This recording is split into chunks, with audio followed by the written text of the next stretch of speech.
Hello বন্ধুরা, আজ আমি বানাবো লাউ পাতা দিয়ে তেলের বড়া। তো বন্ধুরা, আমি তেলগুলা প্রথমে কেটে নিলাম টুকরা টুকরা করে।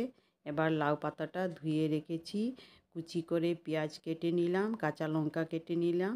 এবার হলুদ, লবণ, মরিচ, জিরা পাউডার সব একসঙ্গে দিয়ে ভালো করে মেখে নিলাম।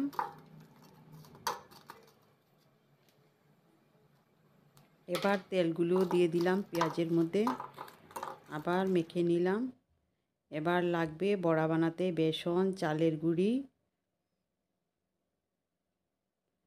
হলুদ, লবণ, জিরা পাউডার দিয়ে মিক্স করে নিলাম, একটা ব্যাটার বানিয়ে নিলাম।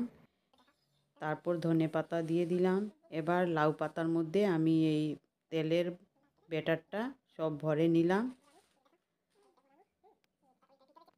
এবার চালের ব্যাটার লাগিয়ে লাগিয়ে বড়াটা ভেজে নিব।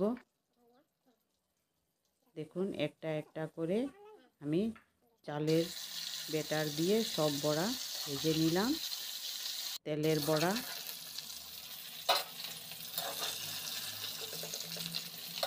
এবার লাল লাল হয়ে গেলে আমি বড়াটা তুলে নিলাম।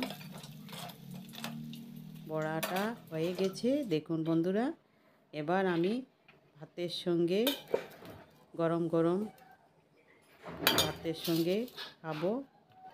আর বন্ধুরা, আমার এই তেলের বড়ার ভিডিওটা যদি ভালো লাগে লাইক করবেন, শেয়ার করবেন আর একটা কমেন্ট করবেন বন্ধুরা। আর আপনারা ভালো থাকবেন, সুস্থ থাকবেন।